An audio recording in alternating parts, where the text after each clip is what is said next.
संजय नाना पक्षाला विसरले की पक्ष संजय नानांना विसरला, हा माझा अगदी थेट आणि पहिलाच प्रश्न. मला स्पर्धकच नाही आहे पुण्यामध्ये. मी स्पर्धक मानतच नाही मला. सगळे पक्षाचे कार्यकर्ते, गेमर प्लॅनर जो होता ते देवेंद्र फडणवीस होते. ते अजून यायचेत ना, आमचे हिरो जे आहेत ते अजून पुण्यात यायचेत. ते आल्यानंतर मला खात्री आहे की आमचा पक्ष हा नंबर 1चाच राहील आणि चांगले उमेदवार आमचे.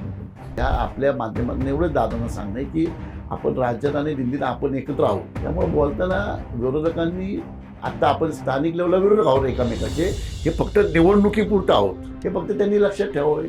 विचारधारा जर पवार साहेबांची बदलली या निवडणुकीनंतर आणि ते आमच्यावर यायचं ठरलं तर आम्ही त्यांनाही घ्यायला बसू. विधानसभेला उमेदवारी मागितली ही चूक असू शकते का? आणि जर असेल तर मग तुमच्या पक्षामध्ये लोकशाही नाही का?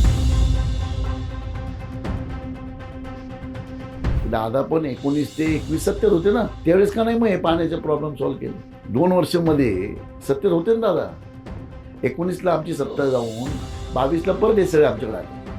3 वर्ष सत्ता होती. 3 वर्षात का कुठले मंजुरी आणले त्यांनी दाखवलं. अजितदादांनी कुठल्या मंजुरी पुणे शहरासाठी त्या 3 वर्षात आणल्या आणि म्हणल्यानंतर रिझल्ट द्यायला पण हिंमत लागते. मग कोणतरी म्हणावं बाबा मी राजीनामा देईन.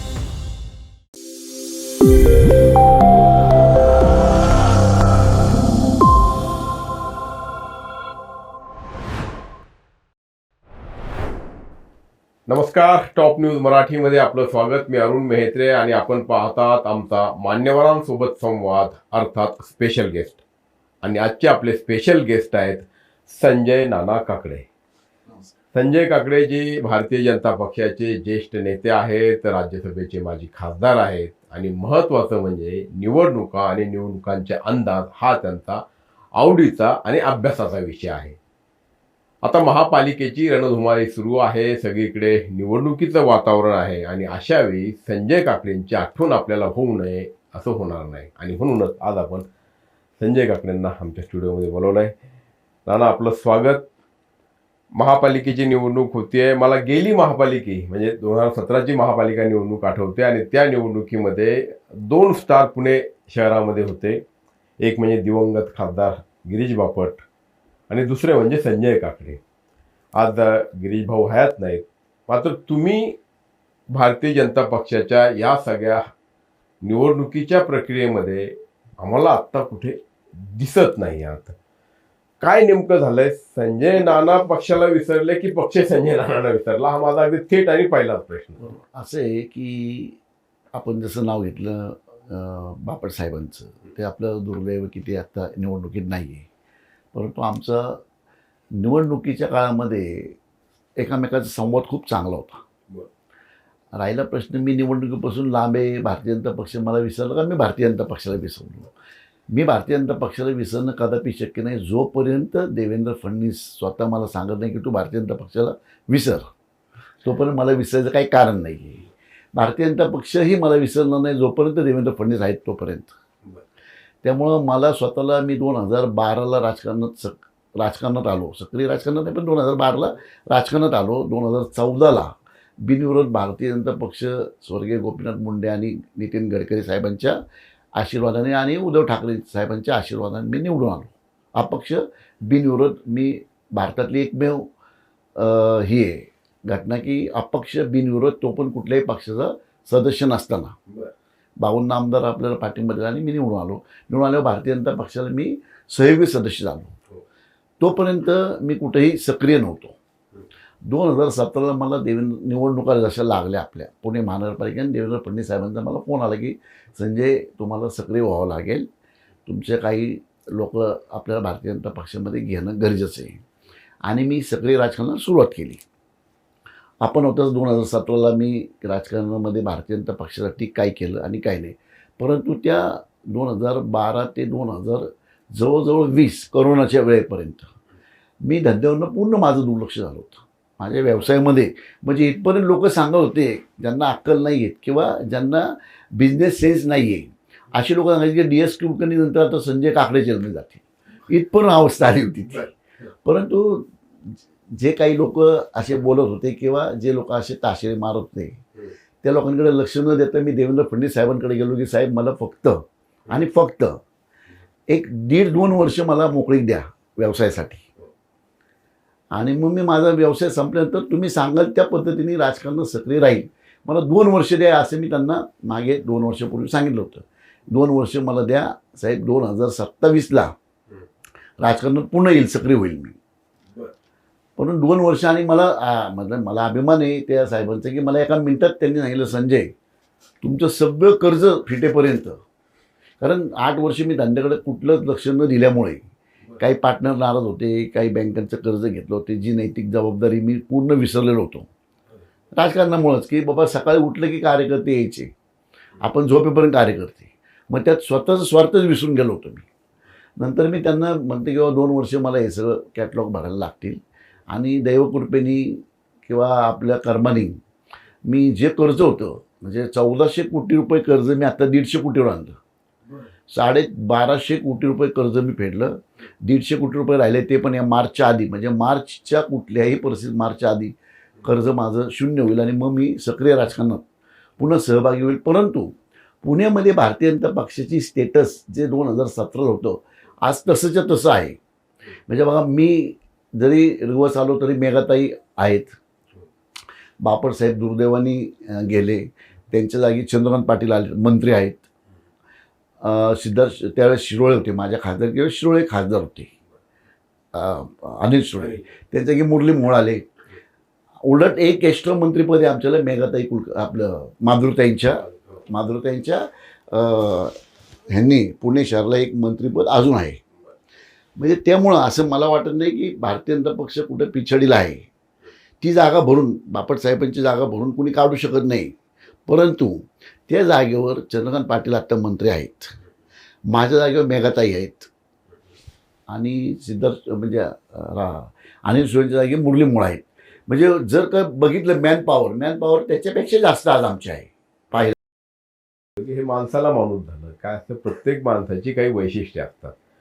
मेधा कुलकर्णी म्हटलं तर त्यांचा एक विशिष्ट असा वर्ग आहे, विशिष्ट असा त्यांचा संपर्क आहे, विशिष्ट असा औरा आहे. 100% मुरलीधर मोहोळ जे आहेत त्यांचंही विशिष्ट असं आहे, चंद्रकांत पाटलांचंही तसं आहे. तसंच संजय काकडेंचा एक विशिष्ट असा आहे. मी आणि तो गेल्या निवडणुकीमध्ये जाणार होता. मी इथे काही म्हणजे तुमचं काही कौतुक वर्षाव तुमच्यावरती करायचं आहे किंवा असं अजिबात नाही. आपण हे ॲनालिसिस करतोय की अमुक एखाद्या वस्तीत जायचं, झोपडपट्टीत जायचं किंवा वेगवेगळ्या पक्षातले लोक असू द्यात किंवा वेगवेगळ्या क्षेत्रातले लोक आहेत ते आपल्याकडे कसे येतील या दृष्टिकोनातनं जी आखणी तुम्ही केली होती आणि जी तुमच्या उपयोगाला आली होती, त्यावेळी त्याच्यावरती टीकाही झाली होती की संजय काकडेंनी बाहेरचे लोक घेतलेत वगैरे वगैरे. तर त्यामुळे संजय काकडेंचं म्हणून एक वलय आहे, तर ते कसं भरून निघणार?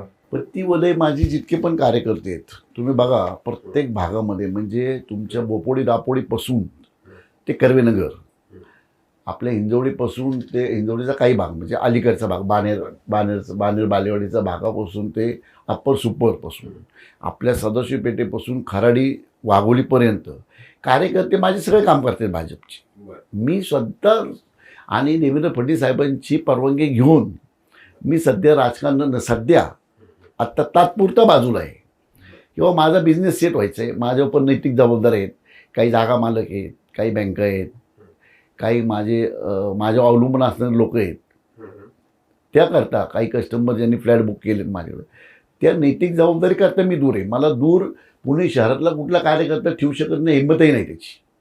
देवेंद्र फडणवीस साहेबांची परवानगी घेऊन मी मार्चपर्यंत म्हणजे 31 मार्चपर्यंत मी राजकारणापासून लांब आहे आणि मला म्हणजे पूर्ण खात्री आहे की माझी जागा हे लोक पूर्णपणे त्याच ताकदीने, त्याच निष्ठेने आणि त्याच जबाबदारीतनं सगळे पार पाडतील. मुरली मोहोळ असतील, चंद्रकांतदादा पाटील असतील, मेघाताई असतील, माधुरताई असतील, हे लोक आमचे पक्षाचे भरपूर स्ट्रॉंग लोक आहेत, तळागाळातनं आलेली लोक आहेत. म्हणजे तुम्ही पाहिलं असेल चंद्रकांतदादा पाटील RSSमध्ये म्हणजे एकदम खालच्या लेवलपासून वर आलेत, असं नाही की अचानक मंत्री झाले. मुरली मोहोळ नगरसेवक होते, 17 नगरसेवक झाले, नंतर ते महापौर झाले, महापौरांना पुण्यात त्यांनी जे काम केलं त्याच्यानंतर ते खासदार झाले. खासदार पश्चिम महाराष्ट्रात भारतीय जनता पक्षाचा पारंपरिक हा एकमेव मुरली मोहोळ आहेत खासदार. म्हणजे उदयराजे पण आहेत, पण ते बाहेरून पक्षांना आलेले आहेत. त्यामुळं पश्चिम महाराष्ट्रात एकमेव खासदार भाजपचा असल्याकारणे त्यांना लगेच मंत्री पण केलं आणि त्यांचा 1.5 वर्षाचा मंत्रिपदाचा जो अनुभव आहे तो आमच्या पक्षाचा नक्कीच फायद्याचा होईल. आता जी एकूणात जर परिस्थिती पाहिली तर एका पक्षामध्ये दिग्गज नेते 3 किंवा 4 किंवा 5 किंवा त्यापेक्षा जास्त असतील तर त्या पक्षामध्ये काही प्रमाणात का होईना कुठे ना कुठे सुंदोपसुंदी, कुठे कुठे स्पर्धा ते होतं. ते एक ते होतंच. असतं. कारण ते काही 100% अशी शक्यता आहे की संजय नानांना जरा बाजूलाच ठेवूयात किंवा असेही काही लोक, कारण तुम्ही होते सक्रिय होते तेव्हाही ते दिसायचं होतच ना, आणि होतंच. आता हे बघा, कदाचित आता पक्ष वाढला, पक्ष मोठा झाला की या गोष्टी घडतातच. आता बघा त्यावेळेसही गिरीश बापट होते, प्रकाश जावडेकर होते, हो. प्रकाश जावडेकर होते, गिरीश बापट होते, मेघाताई होत्या, तुमच्या माधुरताई होत्या, म्हणजे मी होतो, अनिल शिरोळे होते.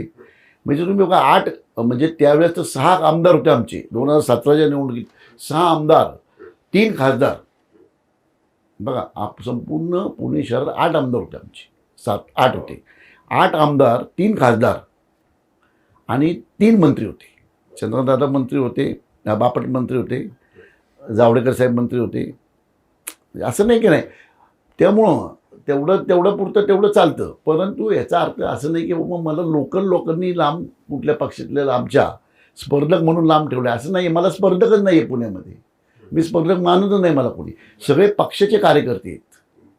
त्यामुळं मी देवेंद्र फडणवीस साहेबांची परवानगी घेऊन मी स्वतः त्यांना म्हटलं की साहेब मला जमणार नाही मार्चपर्यंत, पण तरीही मी निवडणुकीचे शेवटचे 3-4 दिवस मी पक्षाच्या फडणवीस साहेबांना सांगून, फडणवीस साहेब जिथं मला जा म्हणतील, जिथं पक्ष अडचणीत आहे त्या अडचणीच्या भागात मी नक्कीच जाणार आहे.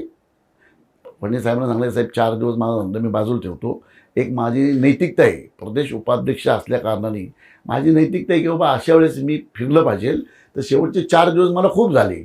शेवटचे 4 दिवस जिथं पक्ष अडचणीत असेल, जिथं पक्ष निगेटिव्ह आहे तिथं मी नक्की जाईल आणि तिथं काम करून पक्षाला विजय मिळवून देण्याचा सातत्याने प्रयत्न करेल. तुमची राज्यसभेची टर्म संपल्यानंतर स्वाभाविकपणे तुम्हालाही अपेक्षा होती की आपल्याला नवीन काहीतरी संधी किंवा नवीन, मग पुन्हा राज्यसभेवर असू द्यात किंवा पुन्हा लोकसभेची असू द्यात किंवा विधानसभेची असू द्यात, असं तुमच्या बाबतीत घडलं होतं. तुम्ही आपण तिथे तुम्हाला तुम्हाला बहुतेक आठवत असेल माझी टर्म संपली तेव्हा 2020ला, तेव्हा कोरोनाचा काळ होता आणि माझी टर्म संपायच्या आधी 1 वर्ष 19ला मी इच्छुक होतो.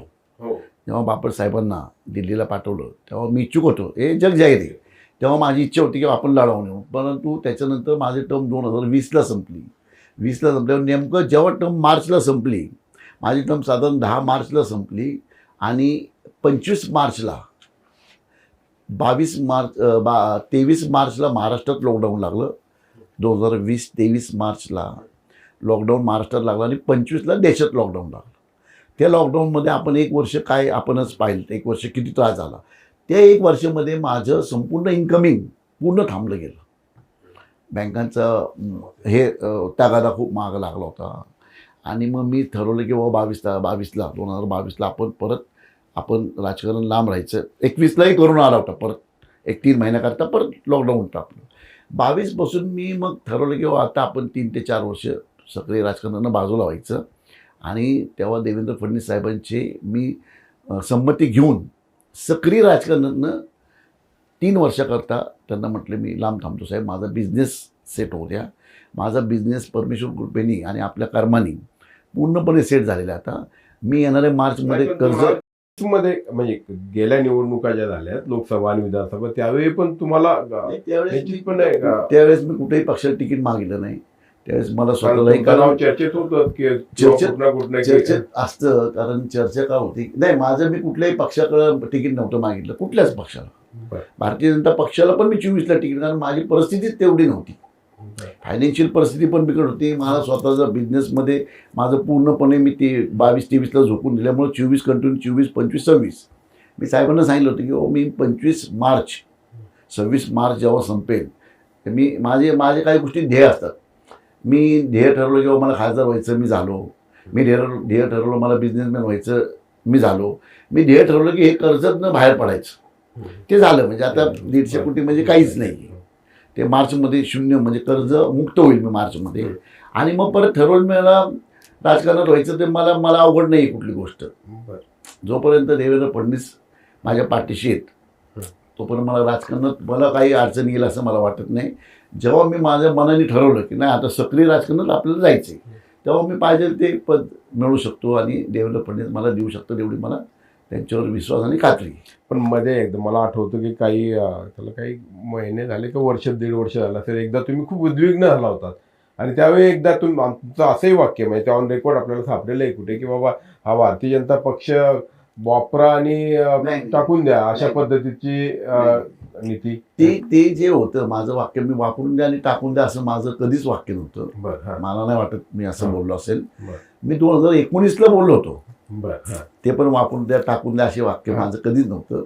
मी म्हणलं माझे बंधू आहेत देवेंद्र फडणवीस, मी त्यांच्या घरात आहे, पण त्यांनी लाद मारून हाकललं तर मी काय करायचं, हे वाक्य माझं 19ला होतं. पण मी वापरून द्या असं माझ्याकडनं कधी आजपर्यंत वाक्य केलेलं नाही आहे. 1,00,000% वापरून द्या आणि असं माझं वाक्य आजपर्यंत आठवत नाही मला गेलेलं. पण ते आहे म्हणजे आता ते शोधलं तर मी तुम्हाला नक्की हे करेल. कदाचित मी तुम्हाला समजेल त्या एखाद्या एक स्ट्रोक असतो तो की एका उद्विग्नतेतून ते असं भारतीय जनता पक्षाने माझं मला वाटत नाही बरं की मी असं कधी वाक्य वापरलं असेल. जर वापरलं असेल तर मी चेक करतो आणि वापरलं असेल तर मी तुम्हाला फोन करून सांगेल वापरलं नसेल तर मी सांगेल. मी पण तुम्हाला ते शोधून पाठवतो. असं वापरलं असं कधी जाणं योग्य मला स्वतःलाच योग्य वाटत नाही. चला आपण पुणे महापालिकेच्या निवडणुकीकडे येऊयात आता, कारण शेवटी तीच पार्श्वभूमी आहे.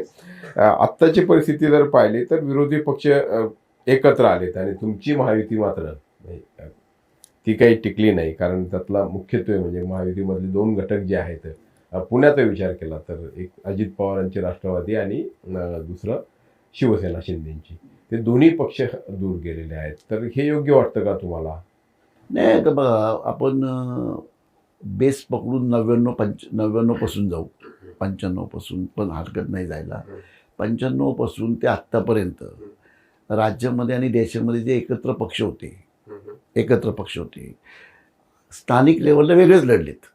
आमचं स्वतःचं उदाहरण घ्या. आमचं सरकार जेव्हा आलं राज्यामध्ये 2014ला, तेव्हाही महानगरपालिका आम्ही वेगळ्या लढलो.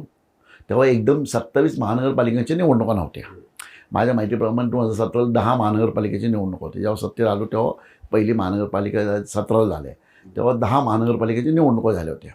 त्यातल्या 7 आम्ही जिंकल्या होत्या आणि 2 महानगरपालिका मेजॉरिटी फक्त नंबर 1चा पक्ष म्हणून उद्धव ठाकरे तेव्हा एकत्र शिवसेना होती. आणि नांदेड, माझ्या माहितीप्रमाणे नांदेड हे अशोक चव्हाणांनी काँग्रेसची जिंकली होती.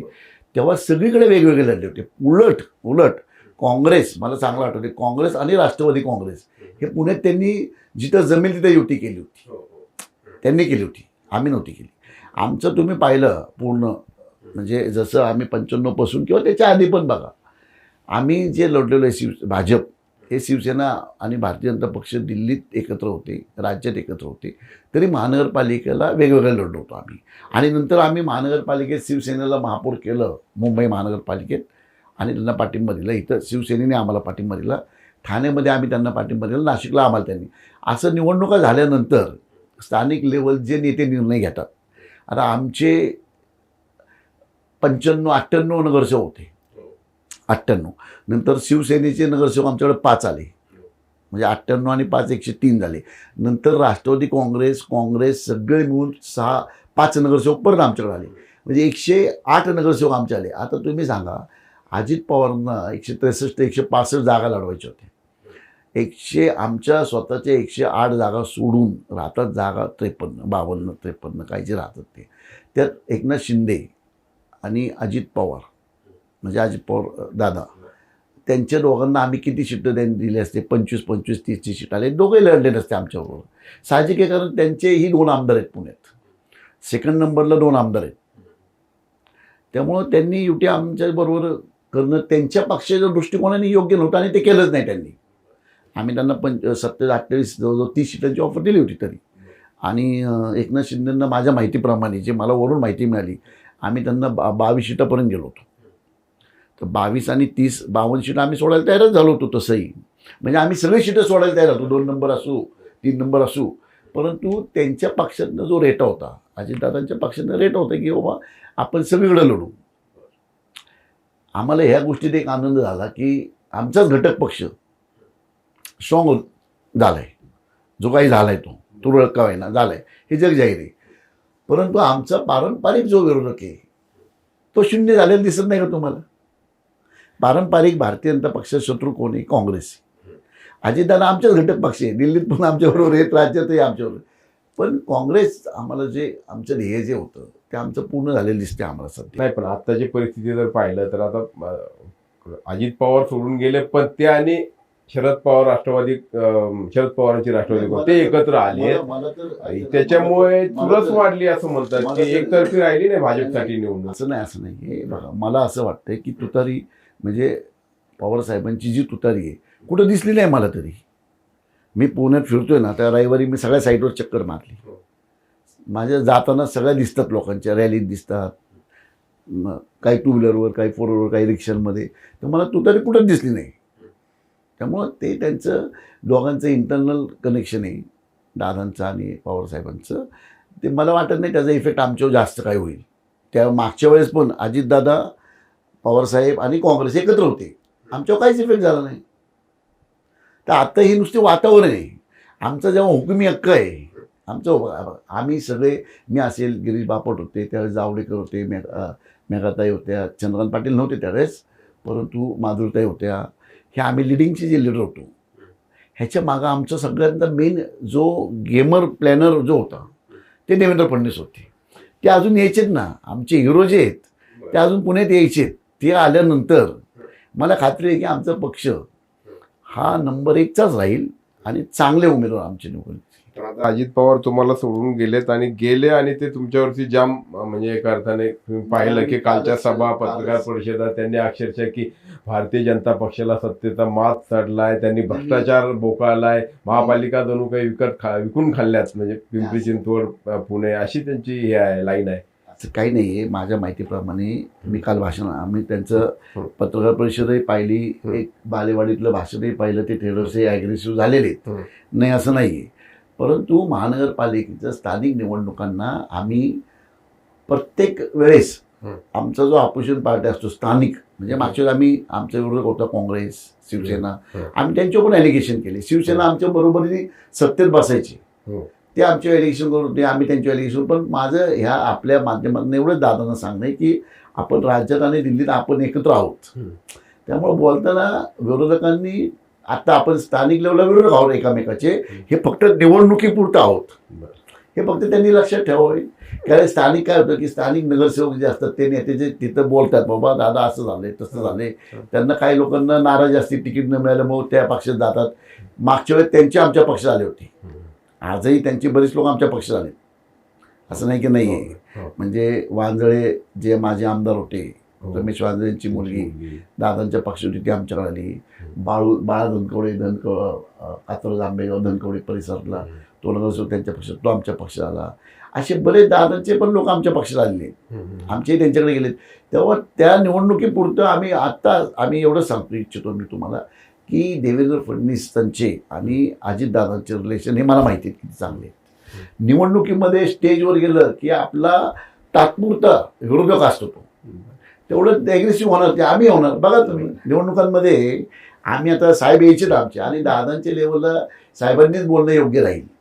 मी बोलणं किंवा मुरली मोहनने बोलणं किंवा चंद्रकांत दादांनी, ती आमची उंची अजितदादांना एवढी नाही. पण आता जे काही वातावरण तयार झालं, म्हणजे अजित पवार अशा पद्धतीनं बोलायला लागले, लगेच पुन्हा भारतीय जनता पक्षात ही चर्चा सुरू झाली की अजित पवारांना सोबत घेणं हीच चूक होती. आणि तसं तुमचे प्रदेशाध्यक्ष जे ते देखील अशा याचं विधान त्यांनी केलेलं आहे. आणि मग ही पुन्हा सगळीकडे ही कुजबूज आणि चर्चा सुरू झालेली आहे की अजित पवारांची गरज नसताना त्यांना म्हणजे आघाडीत घेतलं, महायुतीमध्ये घेतलं, आणि आता त्याचे परिणाम भोगावे लागतात किंवा त्यांना घेणं हे चूक होतं असं बोलत. आता काय, प्रत्येकाचे आपापले मतं असतात. त्या निवडणुकीच्या काळात बघा, एकनाथ शिंदे खूप नाराज होते उद्धव ठाकरेंवरती, आणि इलेक्शनमध्ये आम्हाला, लोकसभेच्या इलेक्शनमध्ये आम्हाला सगळ्या पक्षांची गरज होती. आम्ही उद्धव ठाकरे साहेबांची नाराजी, आम्हाला त्यांच्या पक्षांतर्गत नाराजी, न भेटणे किंवा न विचारणे किंवा विश्वास न घेणे, ह्या सगळ्या गोष्टींमुळे एकनाथ शिंदे बाहेर पडले. एकनाथ शिंदे बाहेर पडल्यानंतर आमचं सरकार स्थापन झालं महाराष्ट्रामध्ये. महाराष्ट्र हा फायनान्शियल इकॉनॉमी देशाला खूप करून दाखवण्यासारखा राज्य महाराष्ट्र आहे. त्यामुळे ते आमच्याकडे पाहिजेच होतं राज्य, म्हणून आम्ही एकनाथ शिंदेच्या मदतीने तेव्हाच कुठेतरी परत दागा फटका नको, त्यामुळे अजितदादांनाही आम्ही त्यावेळेस घेतलं. त्यावेळेस आम्हाला गरज होती, घेतल्या आम्ही. आता आम्ही एखाद्या भाषणामध्ये ॲग्रेसिव्हली अजित पवार बोलले असतील तर आम्ही लगेच ह्या निर्णयावर जाणं, माझ्या मते, माझ्या इंटेन्शनला किंवा माझ्या बुद्धीला, मी मनातून राजकारण करतो. मी डोक्यानं कधी राजकारण केलं नाही. मी डोक्यानं राजकारण केलं असतं तर आता दिसणारे कोणी दिसलंच नसतं. मी मनातनं राजकारण करतो. म्हणून माझ्या मनाला असं वाटतं की अजितदादांनी एखादा शब्द काहीतरी ॲग्रेसिव्ह बोलले तर त्यांना फोन करणे, देवेंद्र फडणवीस साहेबांसारख्या व्यक्तींनी सांगणं की बाबा आपण एकत्र आहोत, हा भान आपण ठेवला पाहिजे. आपण विरोधक हे तात्पुरते आहोत. 16 तारखेला आपण संध्याकाळी एकत्र बसावं लागणार आहे. बरं, का तुम्हाला त्यामुळं- गरज पडणार की काय त्यांची? नाही, गरज म्हणजे काय, जरी काय समजा सांगता येत नाही. नाही आमची मेजॉरिटी येईलच, परंतु विरोधकांना आम्ही तिथं तरी विरोधकांना का बसू विरोधात? आम्ही जेव्हा मुंबईत बघा, पुण्यामध्ये आम्ही सगळ्यांना घेतलं होतं. आता त्यांचे मित्र वाढले, त्यांचे आता परत आता शरदचंद्र पवार पक्ष राष्ट्रवादी जो आहे तो देखील त्यांचा मित्र आहे. आता त्यामुळे आता तुम्ही आमचा प्रादेशिक पक्ष कोणीही आमचा विरोधक नाही आहे. मी तुम्हाला तुमच्या माहितीसाठी सांगतो, प्रादेशिक पक्षांना आमचं दार कायमचं खुलं आहे. आमची विचारधारेला जो ॲक्सेप्ट करेल, आमची जी विचारधारा आहे त्याला काँग्रेसने ॲक्सेप्ट केलं तर काँग्रेस बी आमच्या पार्टीला आम्ही विलीन करू. पण आमच्या विचारधारेशी संगमत असणाऱ्या लोकांना, आमचे उद्या अजितदादांना विचारधारा आवडली, त्यांनी जाहीर डिक्लेअर केलं की मला विचारधारा भारतीय जनता पक्षाची आवडली, मोदी साहेबांचे विचार आवडल्यामुळे आम्ही युती केलेली आहे.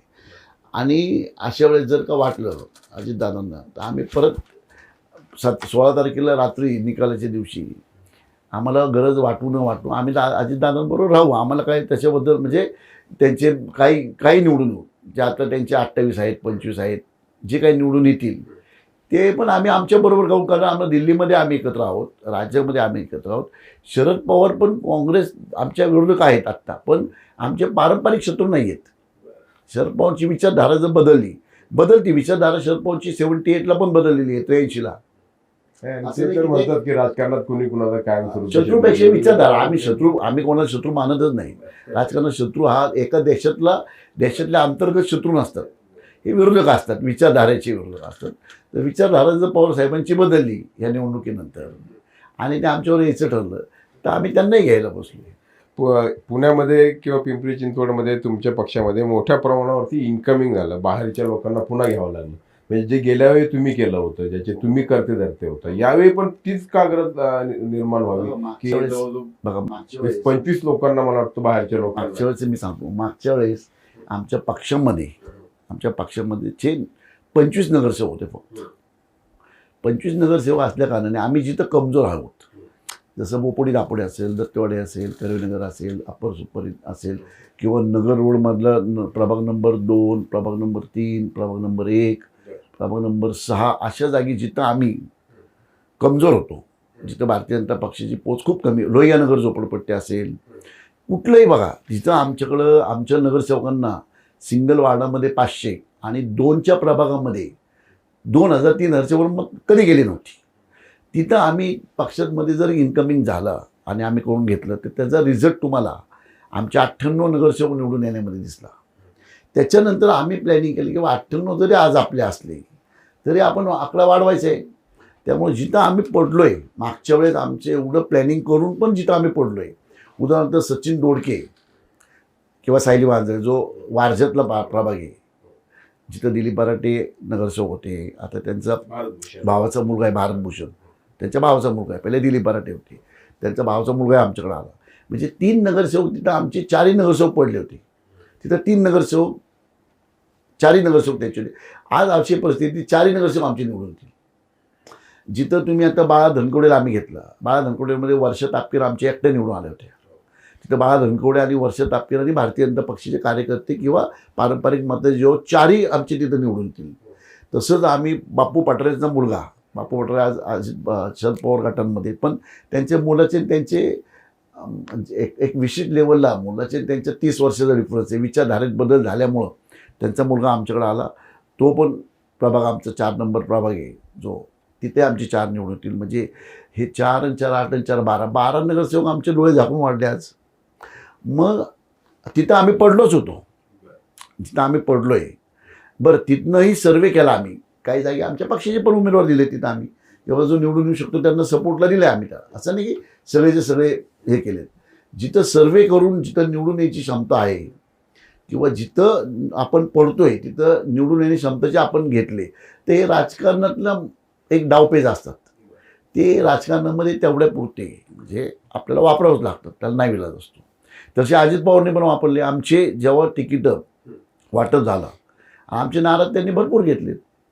तुमच्या पक्षात तिकीट नाकारण्याची काय आवश्यकता होती बरं? म्हणजे तुम्ही आता उदाहरणार्थ आता तुम्ही घेतले, मग तुम्ही बोपुडी दापुडी, म्हणजे प्रकाश ढोरे जे तुम्ही आता उदाहरण दिलं, त्याच्यानंतर शंकर पवार, जिथं तुमचे उमेदवार आधी निवडून येत नव्हते ते आले होते, तर ते, आणि आत्ता अलीकडचं म्हणजे अमोल बालोडकरचं उदाहरण, की का त्याची उमेदवारी नाकारली? काय तुम्हाला कदाचित हे माहिती असेल की मी आत्ताच एकच 10 मिनिटापूर्वी सांगितलं की मी देवेंद्र फडणवीसांना सांगितलं की मला 3 वर्ष लांब ठेवा. त्यामुळे हे जे तिकीट वाटपामध्ये मी कुठंच नव्हतो. पूर्वीच्या तिकीट वाटपामध्ये आमची सिस्टीम काय होती भारतीय जनता पक्षाची, की आम्ही 8 आमदार, शहराध्यक्ष, खासदार, मंत्री आणि जे प्रमुख लोक बसायचो आम्ही, आणि प्रभाग वाईज प्रत्येक प्रभाग वाईज आम्ही अभ्यास करून कोण निवडून येईल याची पात्रता चेक करून सगळ्यांच्या संगमतांनी आम्ही तिकीट वाटप केलं. त्याच्यामध्ये माझ्या माहितीप्रमाणे एवढी बंडखोरी त्यावेळेस झालेली नव्हती जी आत्ता झाली. परंतु त्याला अजून एक कारण आहे की बंडखोरी कधी होती, जेव्हा पक्ष वाढतो. 2017ला आमचे 25 नगरसेवक होते. 25 आम्ही 98ला आलो. 98 नगरसेवक झाल्यानंतर ॲटोमॅटिक वलय वाढते आणि सामान्य छोट्यातल्या छोट्या कार्यकर्त्यालाही वाटते की अरे भारतीय जनता पक्ष हा खूप मोठा पक्ष झालेला आहे, आता त्याला मानणारा वर्ग खूप मोठा आहे. आणि मग ओघ वाढला आमचा.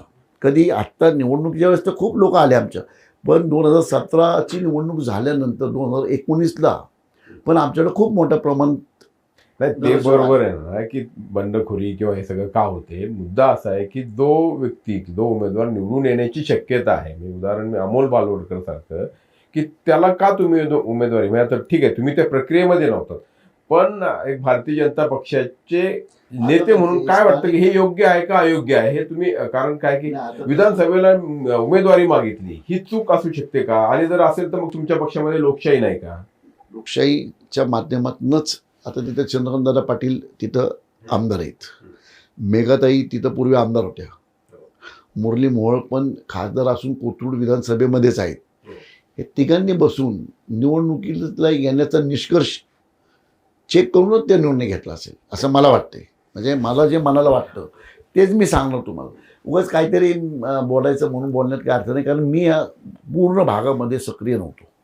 तिकीट वाटपामध्ये मला जी योग्य वाटले ते उमेदवार मी डायरेक्ट फडणवीस साहेबांना सांगितले की हे उमेदवार दिले तर बरं होतील. ते त्यांनी त्यातले 80% दिले. पण मी जे सांगितली होती नावं जी मी दिली होती त्यांच्याकडे, त्यातल्या 80% लोकांना त्यांनी तिकीटं दिली. आता काही 20, 25, 30% ते लोकल लोकांनी. नाही, जिथं तुम्हाला एक एक जागा निवडणे सर्वे वगैरे ना, तुम्ही पण सर्वेचा अभ्यास करता, आणि एकूणात प्रतिमा पक्षाची अशी झाली की अमोल बालोडकरनी विधानसभेचं तिकीट मागितलं म्हणून त्याला आता उमेदवारी दिली नाही. आणि काय परिणाम झाला की ते थेट राष्ट्रभर शेवटपर्यंत त्यांना दुलवत ठेवलं, खेळवत ठेवलं. दीड तास आधी त्यांना सांगितलं की आता तुम्हाला उमेदवारी देता येणार नाही. हा काय प्रकार आहे तुमच्या पक्षामध्ये? आणि मग शेवटी त्याला दार उघडच होतं, अजितदादांनी त्याला तिकीट दिलं आणि उमेदवार झाला. आणि आता तो बघा कशा पद्धतीनं, म्हणजे तुम्हाला तुमच्या पक्षावरती आणि काय कशा आरोप सुरू आहेत किंवा हे सुरू आहे, ही चूक आहे किंवा नाही असं तुम्हाला वाटतं पक्षाच्या पातळीवरती? मला इन प्रिन्सिपल दिसतं की पक्षाने जो निर्णय घेतला तो योग्य घेतला असेल ते आपल्याला 16 तारखेला कळेल. रात्री 16 तारखेला संध्याकाळी आपल्याला कळेल की जी तिकीट वाटप झाले किंवा ज्यांच्या साहेबांनी ज्या नेत्यांनी पुण्यात शहरातल्या, मग मुरली मोहोळ असतील, चंद्रकांत पाटील असेल, मेघाताई असतील, किंवा आपले माधुरताई असतील, किंवा रासने असेल, किंवा मुळीक असेल, यांच्या शिफारशीने जे तिकीटं गेलीत आणि कमिटीने जो निर्णय घेतला तो योग्य का अयोग्य हे आत्ता आपण बोलणं योग्य नाही आहे.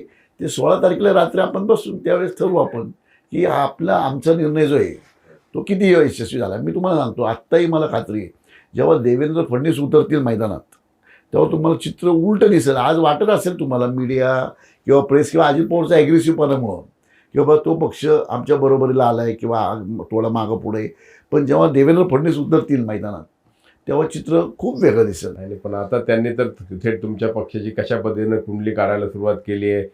कोथरूडमध्ये बसलेला आका, आकाचे आणखीन कोण साथीदार बाहेर देशात पळून जात आहेत, हे सगळं डॅमेजिंग आहे. हे अमोल बालोडकरचं जाणे, त्याला तिकीट नाकारणे आणि त्यांच्याकडनं आरोप होणे. आमच्या म्हणण्यापेक्षा अजितदादांनी त्यांच्या पक्षात कोणाकोणाला तिकीट दिलेत हे तुम्हाला सर्वस्व माहिती आहे. मी बोलणं योग्य नाही, कारण आज ना उद्या आम्हाला परत एकत्र यायचे, आम्ही राज्यात एकत्र आहोत, आम्ही देशात एकत्र याचे भान मला तरी आहे. त्याची भान दादांना असेल नसेल तो भाग वेगळा आहे, पण आमच्या भारतीय जनता पक्षाला त्याची भान आहे.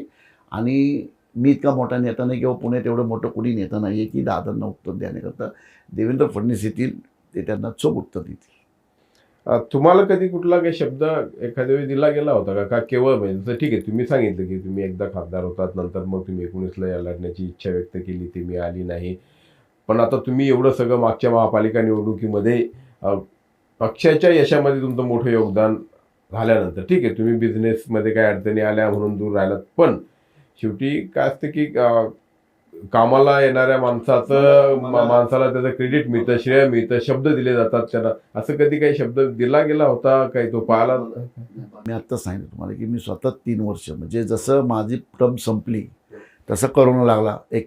20 आणि 21ला कोरोनाचा 2 वर्ष खूपच कोणीच सक्रिय नव्हतं. 23 नंतर मीच साहेबांकडे गेलो 22ला, किंवा मला थोडं 3 वर्ष 25 पर्यंत मला सोडा असेल. आत्ता येणारा काळ मी कुठली अपेक्षा पक्षाकडनं करत नाही, पण पक्ष हा योग्य वेळेला योग्य निर्णय घेईल आणि देवेंद्र फडणवीसांवर माझा पूर्ण विश्वास आहे. योग्य वेळेला ते योग्य निर्णय घेतील आणि तो निर्णय माझ्या भवितव्यासाठी फ्युचरसाठी खूप फायद्याचा असेल. कारण मला बिझनेसमध्ये सेट होणं माझं राजकीय पिंड नाही आहे किंवा माझं राजकीय अजेंडा पण नाही किंवा माझं फॅमिली बॅकग्राऊंड नाही. राजकारणावर माझं पोट भरत नाही, माझा बिझनेसवर पोट भरतं. त्या बिझनेसवरती माझं दुर्लक्ष झालं होतं, त्यामुळं मी थोडंसं लांब झालो आहे. जे मी काही काम केले जे पक्षासाठी किंवा पक्षासाठी जी मेहनत केली किंवा मी जे 10 वर्ष काम केलं त्याचं मला फळ नक्कीच फेब्रुवारीमध्ये एप्रिल मे नंतर देवेंद्र फडणवीस देतील ही मला आशा आहे.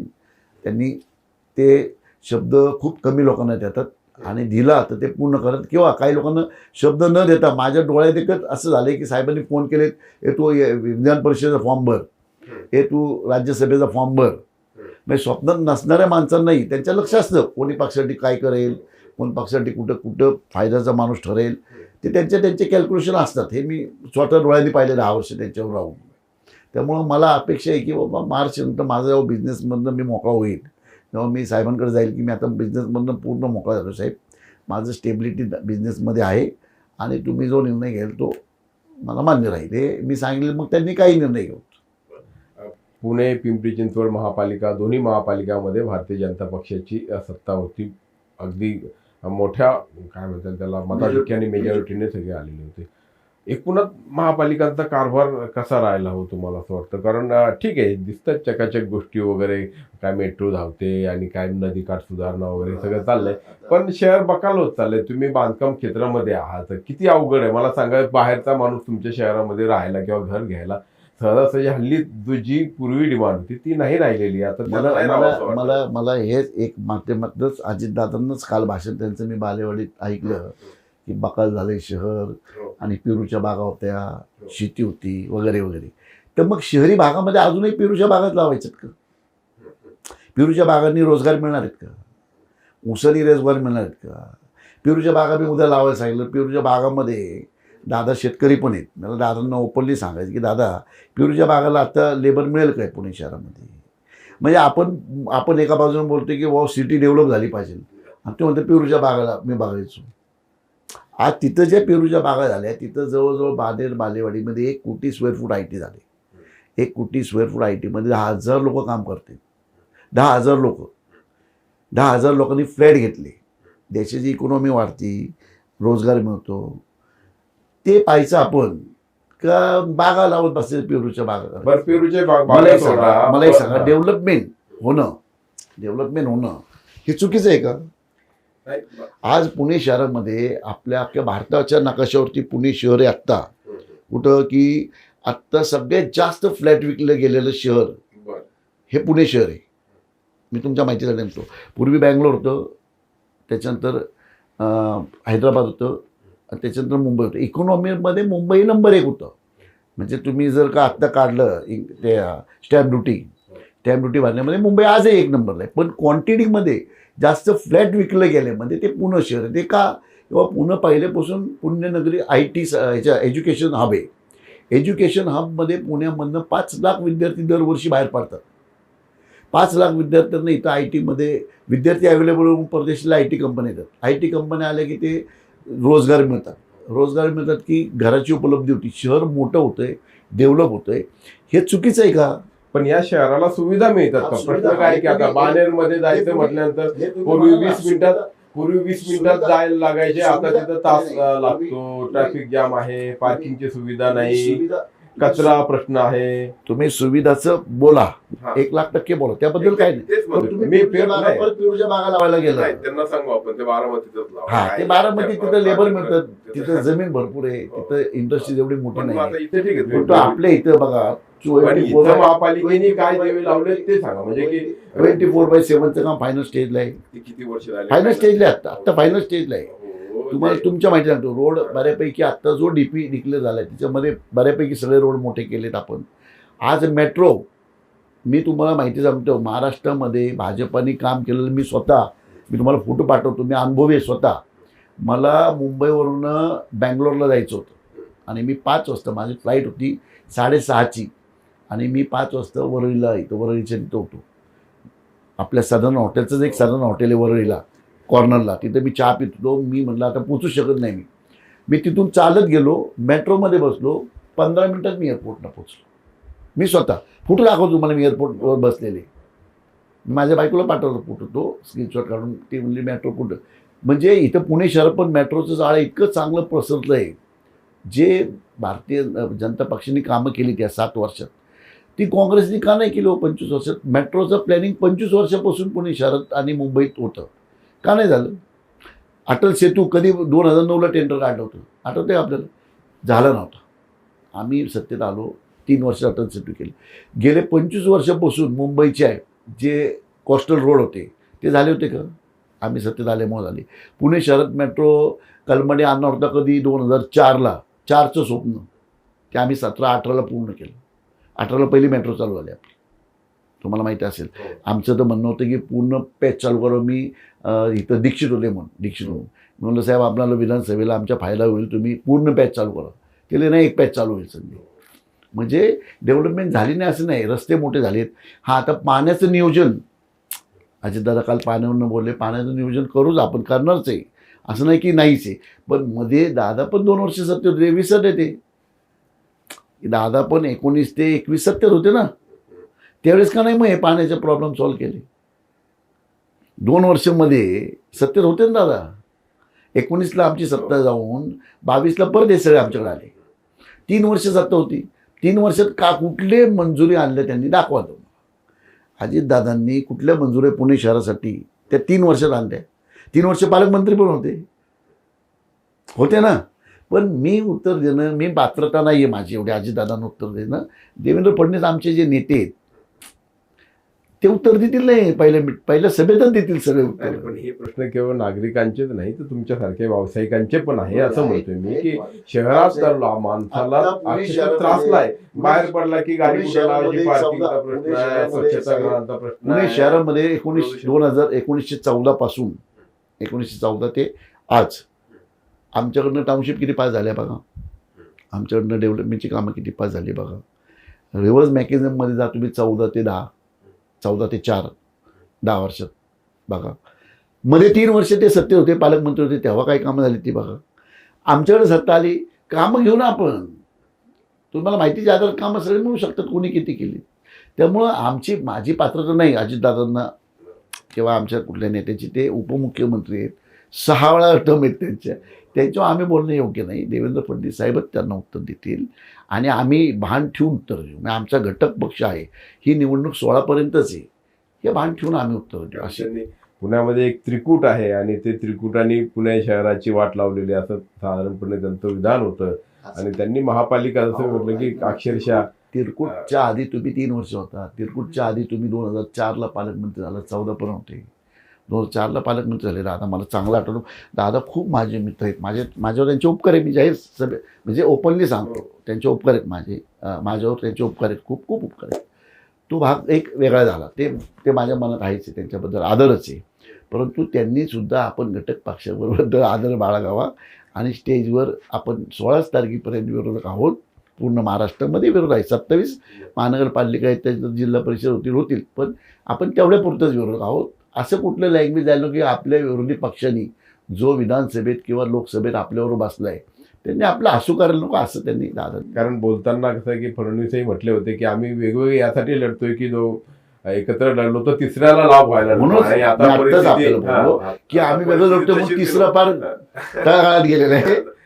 पण तळागाळाला गेलेलं आहे तिसरं. आता तुम्ही बघताय पण तिसरा. आता जर असं झालं तर तिसऱ्याला लाभ होऊ शकतो, ही देखील शक्यता नाकारता येत नाही. बरं, तुमची मूळ लढत कुणासोबत आहे? मी आता पुण्यामध्ये पिंपरी चिंचवडमध्ये तुमची खरी लढत आमची बघा, राजकारण म्हटलं, राजकारण तर शत्रू नाही म्हणता येणार, पण आमचा विचारधारेला नसलेला पक्ष आहे तो काँग्रेस. आमच्या विचारधारेला बिलकुल चिटकत नाही तो पक्ष. नाही, पण ती विचारधारेच्या वैचारिक अंगाने झाली. स्थानिक आता निवडणुकीसाठी म्हणून आता तुमची खरी तुरच कुणासोबत आहे? निवडणूक म्हणून मग आमचा प्रतिस्पर्धी आत्ता जे बघतोय 16 तारखेपर्यंत अजितदादा पवार आहेत आमचे प्रतिस्पर्धी. कारण काँग्रेसला उमेदवारच मिळाले नाही. अहो, काँग्रेसच्या एका अधिकृत उमेदवारांनी दत्तवाडीमध्ये शंकर पवारसाठी माघारी घेतली, अधिकृत उमेदवारांनी माघारी घेतली. त्यामुळे आता आमचं प्रतिस्पर्धी कोण झालं? राष्ट्रवादी झाली. कुठली राष्ट्रवादी? तर अजित पवार राष्ट्रवादी. अजितदादांची राष्ट्रवादी ना आमची प्रतिस्पर्धी 16 तारखेपर्यंत आहे. आणि शिवसेना मनसेला तुम्ही काय? नाही, शिवसेना मनसे बघा, शिवसेना आणि मनसे ही जरी एकत्र झाली असेल तरी त्याचा पुण्यामध्ये काही इफेक्ट होत नाही. शिवसेनेचे इथं 0 नगरसेवक होते, 8 होते, 8ही आमच्या पक्षात आले. शशिकांत सुतारांचे म्हणजे शशिकांत सुतार इतके सिनियर होते, त्यांना मंत्री पण केलं, ते आमच्या पक्षात आले. नंतर बाळा ओसवालपासून धनवडे सगळे आमच्या पक्षात आलेत ना. त्यामुळे 0 नगरसेवक होते. कोणाचे? प्रेझेंट. राज ठाकरेंचा 1 नगरसेवक होता. आधी 2 होते. तो साईनाथ बाबर होता, तो आमच्याकडे आला. तो त्यांच्याकडे आहे एकच, फक्त एकमेव नगरसेवक. आता येईल का नाही परमेश्वर नाही. दुसरा होता त्यांचं मोरे, तो मागच्या वेळेस काचा निवडून तर तो पण आता शिवसेनेकडे आहे. म्हणजे आज तसं आकडा पाहायला गेलं तर शिवसेनेकडे 1 नगरसेवक आहे, मनसेकडे 1 नगरसेवक. 2च नगरसेवक आहेत त्यांची, उद्धव ठाकरे सेनेची. आता 2 नगरसेवकांना किती वाढणार होते हे मला वाटत नाही. त्याचा इफेक्ट पुण्यामध्ये होईल.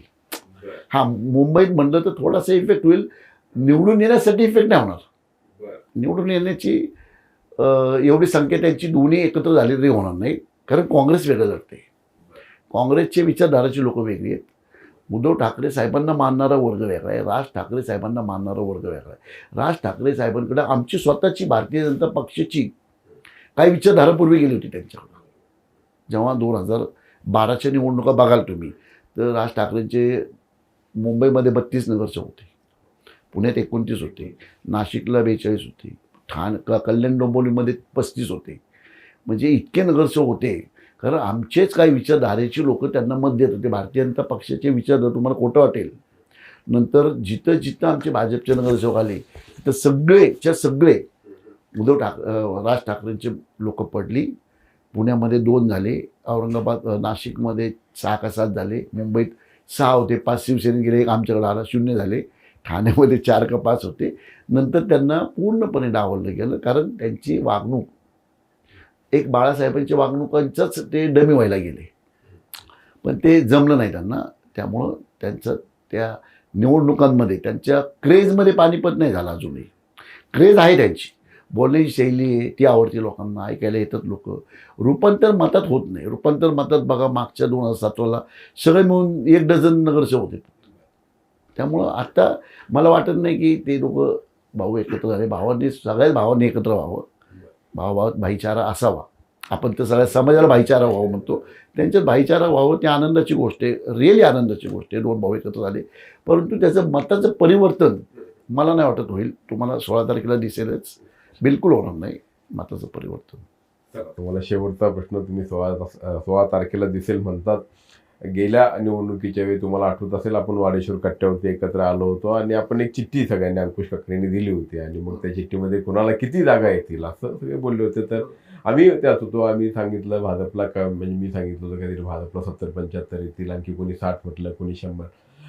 तुम्ही एकमेव असे होता की तुम्ही काय 100 म्हटला होतात, म्हणजे आणि तो आकडा तुमचा अंदाज 92 म्हणलं होतं. 92 होते. आमच्या सर्वेमध्ये 54 आले होते. हा. आमच्या भारतीय जनता पक्षाचा जो सर्वे केला होता आयबीचे रिपोर्ट जे, कारण आमच्या राज्यामध्ये आमची सत्ता होती, गृहखातं आमच्याकडे तर आजही आहे, ते त्या सगळ्यांच्या सर्वेमध्ये 54 शीट दिसत होते आम्हाला. बरं. हा.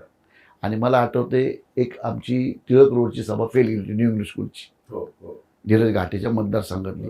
त्याला आम्ही 8,000 खुर्च्या टाकल्या आणि 80 लोक होते. तर ते म्हणजे मेसेज पूर्ण गेले होते आणि एकदम शेवटची सभा होती ती. सगळे कार्यकर्ते आपापल्या वाढत होते. तेव्हा मला पटेल साहेब म्हणले, अरे यार काय हे चुकीचं झालं संजय. म्हणलं साहेब तुम्ही काही काळजी नका करू, 92 शीट 100% आपली इथे, 92 ते 95 आणि आले पण ते. त्या आता तुम्ही मला तेच विचारताल तर मी त्यावेळेस कसं आहे, मी पहिल्यापासून त्या प्रक्रियेमध्ये होतो. तिकीट वाटपामध्ये मी त्यात होतो. कुणाला किती मतं, कोणाकडे किती मतं आहेत, प्रत्येक प्रभागात तुला किती अडचणी मताची, ती मतं मिळवून देण्याची नैतिकता आमच्या पक्षाची नेत्यांची होती. जसं मी असेल, गिरीश बापट असतील, माधुरीताई असतील, आपापले आमदार 8 आमदार होते आमच्याकडे. त्यावेळेस 8 आमदार आमच्याकडे होते. 3 खासदार होते, मी होतो, शिरोळे होते, जावडेकर साहेब होते. त्यावेळेस आम्ही सगळ्यांनी अभ्यास करून तिकीट वाटप केलं होतं. आजही अभ्यास करून तिकीट वाटप केलं, असं नाही की आज केलं नाही. परंतु त्यावेळेस मी पहिल्या दिवसापासूनच्या प्रक्रियेत तिकीट वाटपापासून प्रचारापर्यंत सगळ्या प्रक्रिया, तुम्ही त्या प्रत्येक प्रभागात जाऊन मी अभ्यास करतो की तिथं उमेदवार कोण आहे, समोरचा कोण आहे, आमचा कोण आहे, त्याला कुठल्या समाजाचा आहे, तिथं समाजाची किती मतं आहेत, हा अभ्यास करून मी तर्क काढला होता. असं नव्हतं की मी सडनली बोललो आहे. मी तिकीट वाटपापासून निवडणुकांपर्यंत हा सगळा अभ्यास करतो, त्यातून निष्कर्ष काढून घेईल. आज मी आता कुठंच नाही आहे, मी माझ्या बिझनेसमुळे मी लांब आहे. त्यामुळं मला मी आत्ता एवढा अभ्यास केलेलाच नाही आहे की कुठं आमचे किती येतील, आमचे निवडून किती येतील, कारण मी काहीच अभ्यास केला नाही. कालपर्यंत मी अजून काही अभ्यास केला नाही. पण शेवटच्या 4 दिवसात मी, म्हणजे साधारण 10 तारखेला मी बसणार त्याच्यावरती, 10, 11, 12, 13, 14, 15, 16 7 दिवस पूर्णपणे बसून मी त्याच्यात कुठं काय आहे, कुठं काय आहे, कुठं किती मताचं गॅप आहे असेल तर, आणि मग ते आदरणीय आमचे देवेंद्र फडणवीस साहेब त्यांना एक रिपोर्ट बनवून देईल. त्याच्यानंतर जर काय असेल प्रॉब्लेम नसेल तर काही विषय नाही. आत्ता मी जवळजवळ तुम्ही बघा, मला कुठल्याही मंचावरती मी ॲज अ संजय काकडे प्रदेश उपाध्यक्ष या नात्याने किंवा एक कार्यकर्त्याच्या नात्याने कुठल्याही स्टेजवर दिसलो नाही. नाही, कुठे स्टेजवर नाही, पोस्टरवरती नाही, होर्डिंगवरती नाही, कुठंच बॅनरवरती नाही. नाही. त्यामुळं मला आत्ता अंदाज देणं माझ्या दृष्टीने चुकीचं दिसेल. ते काही नाही, पण ठीक आहे, अंदाज जाऊ द्यात. पण भाजपचा जो दावा आहे की आता यावेळी आम्ही 125 अबकी बार 125 पार, तुम्हाला असं वाटतं का खरोखर का अति? आता ते मी अतिशयोक्ती म्हणत नाही, पण हिंमत लागती असं म्हणायला, आणि म्हणल्यानंतर रिझल्ट द्यायला पण हिंमत लागते. मग कोणतरी म्हणावं बाबा मी राजीनामा देईन एवढं नाही आले तर. जसं मी बोललो होतो, मी 92 नाही आलं तर मी माझ्या खासदारकी राजीनामा देईल. मला देवेंद्र फडणवीस साहेब म्हणले, तू वेळा झाला का, कशाला तू असं बोलला, मीडियामध्ये बोललायस तू हे. म्हटलं साहेब मीडियामध्ये बोललो ते येणार नाही म्हणून बोललो मी, आणि मी राजीनामा दिला असतं. त्यानंतर खूप लोकांनी माझी स्टाईल उचलली, पण राजीनामे दिले नाही कोणी. तर ज्याला खात्री असेल त्यांनी असं बोलून दाखवावं, मी 100 आणतो नाही तर मी राजीनामा देतो. कुणी आमच्या पक्षा म्हणा, किंवा अजितदादांनी सांगावं मी 100 आणतो नाही तर पालकमंत्री राजीनामा देतो, किंवा मुरलीने सांगावं मी 100 आणतो नाही तर मी खासदार. असं कोणी म्हणणं जोपर्यंत पूर्ण डीपमध्ये अभ्यास होत नाही असं कोणी म्हणू शकत नाही, हे मलाही कळतं. त्यामुळे आम्ही आता म्हणतो प्रत्येक पक्षाने कार्यकर्त्याला हुरूप यावं म्हणून जास्तीत जास्त निवडून यावं हे म्हणावंच लागतं आणि म्हणतंच. पण जेव्हा आपण असं कॅमेऱ्यासमोर ऑन रेकॉर्डवर बोलतोय तेव्हा माझं तर मी मनाने बोलतो, तर मी मनाने ते साधारण 12 तारखेला बोलू शकतो. मी आत्ता मी काहीच म्हणजे ब्लॅन आहे. मी 10 तारखेपासून सुरू करणार, 10 ते 12ला मला पूर्ण अंदाज येईल. 12 तारखेला मी नक्कीच सांगेल आपल्याला. बघूयात 16 तारखेला, म्हणजे 12 तारखेला तुम्ही आकडा सांगणार. म्हणजे काकड्यांचे आकडे हे खूप इंटरेस्टिंग असतात, त्याच्याबद्दल उत्सुकता असते, उत्कंठा असते, आणि त्याचं नेमकं काय घडतं ते आपल्याला निकालाच्या दिवशी कळतं. 16 तारीख उजाडणार आहे आणि त्या दिवशी पुन्हा आपण वाटल्यास एकदा भेटू आणि बघूयात काय घडतंय ते. नाना, तुम्ही आमच्या स्टुडिओमध्ये आलात आणि खरोखर मनमोकळ्या गप्पा मारल्यात. अर्थात नेहमीसारख्या नाही मारल्या तरी देखील ठीक आहे. तुम्ही आता काही गोष्टीत काही मला पक्षाचे आदेश आहेत, काही गोष्टीत कॅमेऱ्यासमोर बोलताना आपली मर्यादा ठेवून बोलली. तर त्यावेळेस मी कदाचित जेव्हा बोलत होतो तेव्हा बालिश असेल, पण आता काही मर्यादा घेऊन आणि पक्षाच्या विचारधारेला राहून बोलावं लागतं. पण मी जे बोललोय ते पण काही चुकीचं बोललोय किंवा हातचं राखून बोललोय असं मला वाटत नाही. मी दादांबद्दलही पडकळ बोललोय. मी आमच्या मागच्या निवडणुकीची प्रक्रिया आणि ही प्रक्रिया पण पडकळ बोललोय. असं मला वाटत नाही की मी काय हातचं ठेवलंय. चला, या निमित्ताने तुमची भेट झाली आणि प्रेक्षकांपर्यंत मी जसं म्हटलं की तुम्ही कुठे व्यासपीठावरती मंचावरती दिसत नाही, होर्डिंगवर दिसत नाही, पोस्टरवरती नाही. आमच्या या इंटरव्ह्यूच्या निमित्ताने, मुलाखतीच्या निमित्ताने प्रेक्षकांना नक्की दिसणार आहात. आपण आलात आणि या गप्पांमध्ये सहभागी झालात त्याबद्दल मनपूर्वक आभार. थँक्यू. तुमची car, electric panel, data server आगीपासून सुरक्षित आहे का? नाही? मग आजच बसवा F protect temperature activated fire suppression device. यामध्ये आहे eco friendly non toxic pressurised liquid, जे आग लागल्यास क्षणार्धात ऍक्टिव्हेट होऊन आगीवरती मिळवते नियंत्रण. बसवण्यास अतिशय सोपे आणि सुटसुटीत टेकालिपचे एक दर्जेदार उत्पादन एफ प्रोटेक्ट.